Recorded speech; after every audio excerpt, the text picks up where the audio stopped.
Hi, long range hunting. Welcome to another episode of Match Bullets versus Hunting Bullets.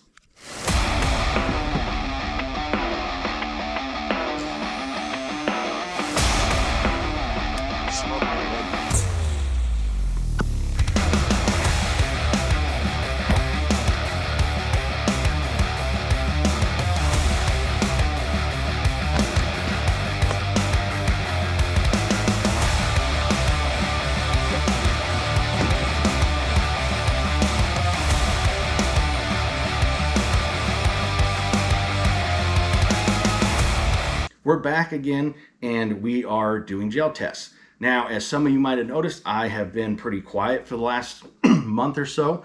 Just returned from a 5-week road trip, 6,000 miles across the country with Junior.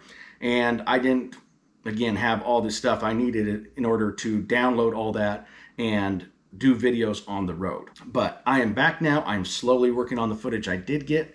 I was supposed to do a bunch of ballistic gel tests out there in different parts of the United States. Unfortunately, I had an incident, is why also I'm running this just gel instead of hide and meat like I normally do. I planned on taking hide, doing tests in different locations, and somewhere in the drive, the lid got knocked just enough open in order to break that seal. And so hide and the meat that was frozen in there thawed out. Summer, 100+ degrees. It didn't last very long. I ended up having to toss the cooler. It was beyond nasty. So for this quick test getting back, I just ran it through a gel block. Again, we've already seen what an ELD match can do. And I have more hide, so don't worry. I'll get back to that. I've got a lot of freezers, though, full of stuff, especially taxidermy stuff for my own stuff I still need to do. So it's a matter of finding it. A common question I get, and the reason I did this, you've seen what happens with a 30 caliber. And people want to say, oh, well, with an ELD match, it's smaller and a 6, 6.5, etc. What is going to happen? Well, the bullet construction's the same. You have, the same jacket, same thickness, the same core, the same tip. The difference is the weight and also the shape. 30 caliber has a larger diameter, so you're getting a lot more surface connection. And this is a little bit thinner, so you're not getting as much. Now, to break this down, you're going to get the same results just on a different scale with the same bullet. So if I shoot this with a 208 grain bullet out of a 300 Win Mag with an ELD match, I'm going to get the same type of wounding just on a larger scale due to the bullet size. With a 108 ELD match like this with this 6 Creedmoor, I'm going to get the same type of wounding just on a smaller scale. So we are going to go over all the stuff with the gel, the different depths of penetration, stuff like that we got. I'm going to let you watch the video on slow-mo of the actual temporary wound cavity real quick, and then we'll talk.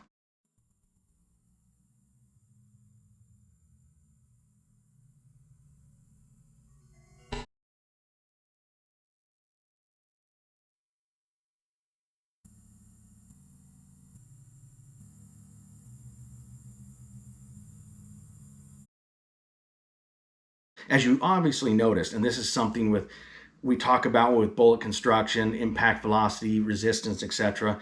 The main majority of that dump of energy was in the first half of the gel, roughly. And the reason for that is that bullet is hitting at a very high velocity. The impact velocity on this was 2,950 feet per second. So almost 3,000 feet per second. That's a very high velocity. That's higher than most people are ever going to shoot as far as, long range shots. But we try to cover everything here. So if you are hunting up close or you get that up close shot, you understand what's going on and how to go about doing it. Now, the maximum that we got as far as temporary wound cavity. Now, it's actually larger. The bucket underneath, you can see that it broke the bucket. That hydraulic shock did coming through.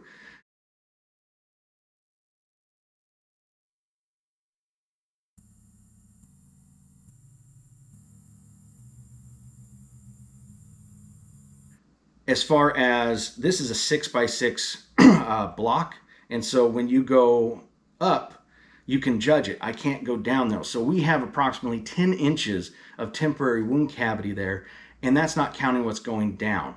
And so if that was suspended in midair, we'd actually have a couple more inches of that temporary wound cavity. But again, it's meeting resistance, and it was strong enough to break the bucket. So as far as our depth of penetration, now people are going to claim, oh, well, this is poor performance, it didn't fragment. Well, that's the bullet right there.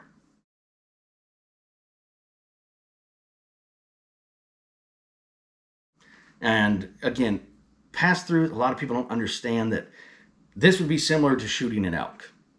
The pass through isn't actually necessary. If that bullet is passing through, it means it's either at too low of a velocity to expand, or it's blowing through without expansion and you're not dumping potential energy. And so a shot like this is going to obliterate that chest cavity. It's going to turn it into, as one subscriber said, puree, which is a very good description. I'm going to use that, by the way. But the max width of the cavity on this, on the permanent wound cavity, and I'm not talking about where it spider webs out in these little pieces. The main body of that temporary wound cavity is 1 3/4 inches, so just under 2 inches of cavity.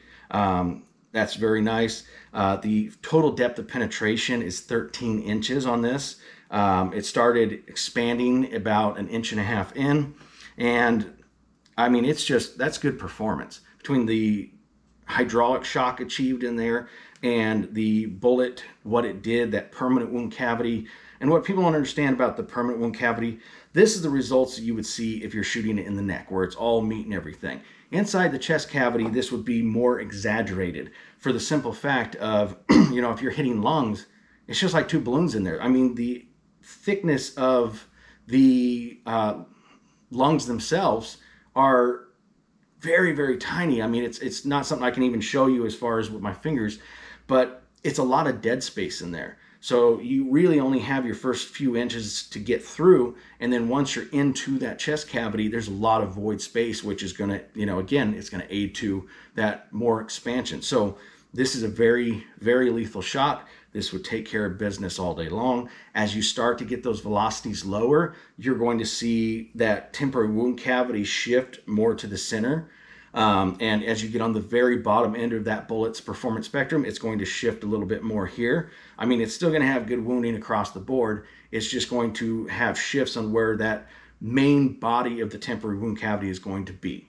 So, you know, if we slow this down by an impact velocity of 2,400, you're going to get a slightly different result of, you're going to simply shift from here to here.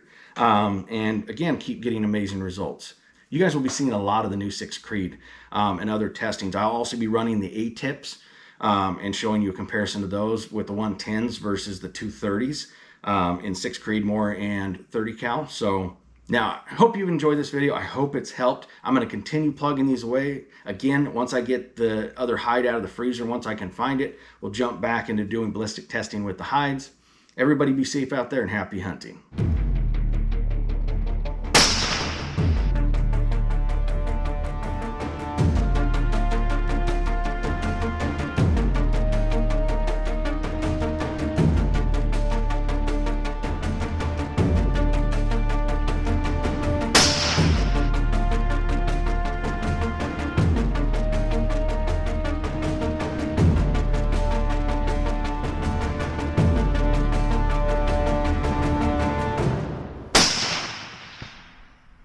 Not that hard, people.